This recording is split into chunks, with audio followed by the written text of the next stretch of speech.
Libre lang. Hindi, may bayad lahat, regulator. Okay. Sir, ang regulator, ang pagkakabit po ng regulator, sir, kailangan po siya level. Ito po siya, sir. Kasi yung sa inyo nakatagilid po. Dapat po siya level. Kasi bakit? Ganun. Pwede po siya magkaroon ng excess gas, ma'am. Oo, hindi tama yung flow ng gas. Kailangan po siya naka-level. Yan, nakaganyan. Okay naman kasi sikip, ay, maluwang pa rin. Yan, ganyan, sir. Tapos, sir, wag nyo lang, saan po ba kayo una nagpapatay ng pagkatapos yung magluto?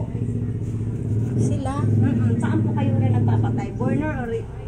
Dapat dyan muna. Yes. Yung si ma'am hindi nagpapatay, di ba? Ayan po kasi yan, ma'am. Pagkatapos luto, ma'am, dito. Yan. Para po, walang gas na matira. Ayan, tingnan mo. Kasi kung dito, ma'am, tingnan mo, ma'am. Yan, dito ka. Tapos dito yung po inuna. Oh, at least na-educate nyo kami. Yes, ayan, meron pa po siya. Oo. Yan po yung pwedeng mag-transfer dito. Pwede pong pumasok yun doon, ma'am. Yes. Oh. Ngayon, ma'am, sir, ang gawin nyo po. Ito palagi. Opo. Pag bago tangkin nyo, ma'am, sir, kumuha kayo ng sponge, lagyan nyo ng sabon. Ganoon po mag-check, ma'am. Yes. Para pag may singaw. Pahiram ako ng sponge nyo, sir, na ng sabon. Kuha ka doon sa taas. Kuha ka sa taasan. Kasi, hindi ang tangkin. Ito. Nakatagilid eh. Oh, kaya nga. Sige, ako. Ginagawa ko pa lang po kasi eh. Kahit na. Ay, ma'am. Masyadong maduwag. Opo. Ma'am, sino po naglagay ng titlon? Hala. Si Giselle. Ma'am, ang titlon po is for water lang po, tubig lang. Oo. Ang kailangan po, okay, dito, bawal siya. Oo. Kasi pag tubig. Dapat dito, ma'am, ang kailangan niyo po is sinulid. Ano yun? Sinulid. Sinwit. Oo. Hindi po titlon. Kaya tingnan niyo, nilagyan niyo nga, ma'am, pero nawawala pa rin siya. Bakit? Natutulang kasi siya, ma'am, kasi gas. Oo. Diba? Huwag ka lang magalit sa akin. Hindi. Magabuti nga Pag na-educate may time kayo, ma'am, magbibili kayo ng bagong connection, ma'am. Totally, bago ko lang binili Opo, yung regulator mo, ma'am, huwag kang bibili ng wala pong seal. Tatak. yung kung kailan siya ginawa. Kasi may full outfit po lahat po ng regulator. Oo. Mamaya i-check ko muna. Ayusin natin. Ganyan sa Gemalyn binili. Lahat yan. Bago pa yung gusto mo nga. Bago. Mga bagong bili. Maglagay ka ng titlon dyan. Sir, huwag niyo po lagyan ng titlon. Lagay na tiglang matutunaw. Kasi matutunaw kasi gas yan. As maganda, sir, is sinulid. Dito, sir, halika po. Ito bago pa, ma'am. Bago lang. Tingnan mo, ma'am, yung kaibahan ng regulator mo sa doon. Malaki siya, di ba? Oo. Ito maliit. Tingnan natin, ma'am, ha, kahit bago pa siya.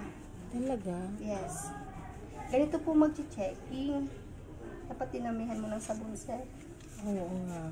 Sundan natin. Tubig ba? Sabon po dapat. Okay na. Sabon. Yes po. Mag-check ka po, i-open mo siya, i-ignite mo siya, sir.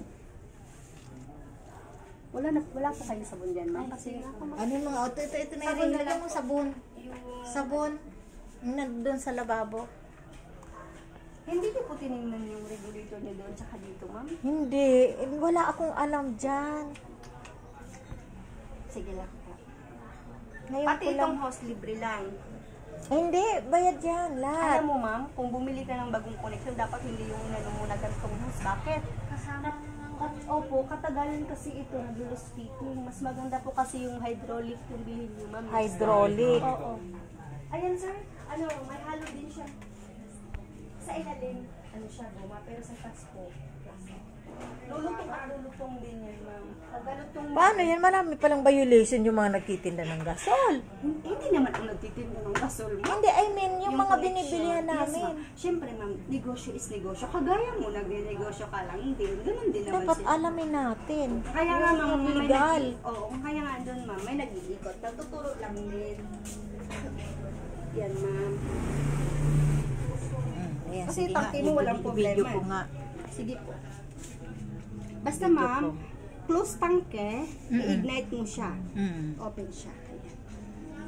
Di ba ma'am? Ayan, open, close. Pag in-open natin dito. Open ba? Close yata? Open yan ma'am. Di ba close, open. Pag in-open natin dito ma'am, dapat diretso na po yung gas or apoy dito. Tama po. Paano po ma'am pag may sumulpot na bula? Ano po yung pagkakaintindi nyo? Sumulpot na bula. Yes, may singaw. May singaw. Tingnan natin ha. Paano iilaw? Ano na kaagad dun? Yes. Magsisindi na kaagad dito. Yes, dapat. Ayan, Okay. ma'am, oh. Nakita mo? Ayan, ma'am. Oh. Nagre-react siya. Ayan. Ayan. Nagre-react siya, ma'am. Bakit?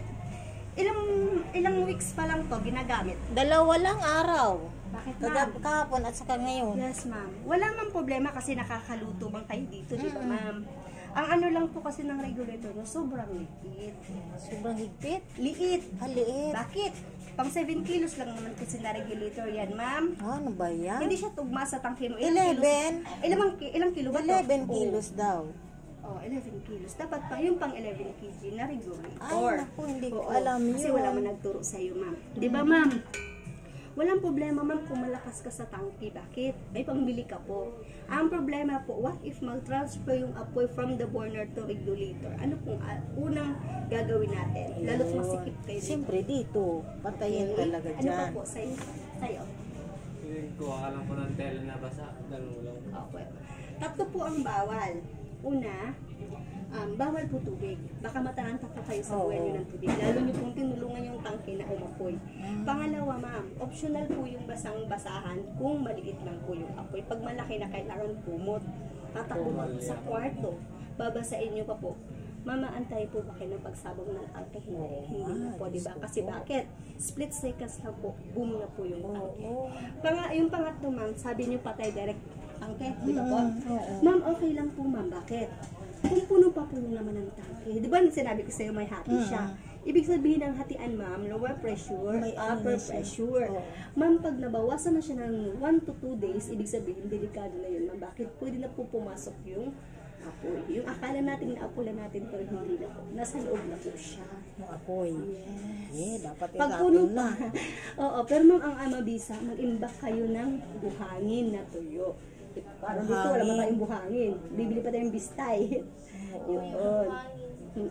Ngayon, ma'am, may tuyo ka ba dyan? Masakit, ma'am? Pahiram nga ako. Ang dami ko na sinasabi, ma'am. Naalala mo. Okay lang. Tapos, ma'am, pag next time, pag bibili kayo ng regulator, titingnan nyo yung pull-out date niya. Huwag kayo basta-basta na. Pabili po ng regulator. Baklasin nyo po. Tingnan nyo po doon yung taon. Yes, taon. Saka ano, ma'am, mas magandang bumili ng mga connection, ma'am. Handyman, DIY. Yes. Yun ang mga branded.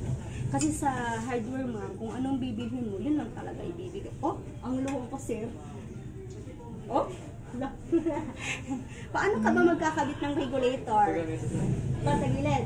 Ganito po ang ikot niya. Oo, sige. Di, kibali ikaw, paano ka ba magkakabit?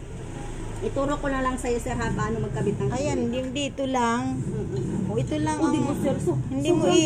hindi mo iikutin yun. Ito. Oo nga. Pero wala kayong car extinguisher, ma'am? Marami, dalawa. Dalawa. Pero kulay, red. Red. Pang-kuryente lang kasi yun, hindi yung pang-tangka. Ay, ganun. May foam kasi. Pang-kuryente. Pang-kuryente lang yun. Yes po. Ayan po, ma'am. Pull out date niya, ma'am. 7, 15, 6. January, February, March, April, May, June, July. July 6, 2015 pa po ito, ma'am. Kagaya po sa sa palengke. Ano po ba unang binibenta natin? Di ba yung mga bago, bulok? siyempre. Hindi, Ay, iba pa bulok. mga pabulok na. Oh. Yung bago, itatago. Ay, Kagaya nito, ma'am. Ito year 2015 pa. Oo, Dapat nga, naubos yun. Yun. Tapos ito, lagyan nyo po ng electrical. Para po di siya mga lawas. Ay, oo. Tama. Ito, sir, oh. Iba doon, ma'am. Kasi doon, ma'am, ang layo na ng awang niya. Oo. Kaya kailangan po siya lagyan ng sinulid. Sinulit Oo. talaga. Tapos pag magkakabit ka ng regulator, sir, ganito, sir. Naka 45 degrees. Wag po diretso ganun. Bakit? Oo. Pag diretso ganun, ma'am, ito lang maglalak, samantalang ito hindi. Okay, oo.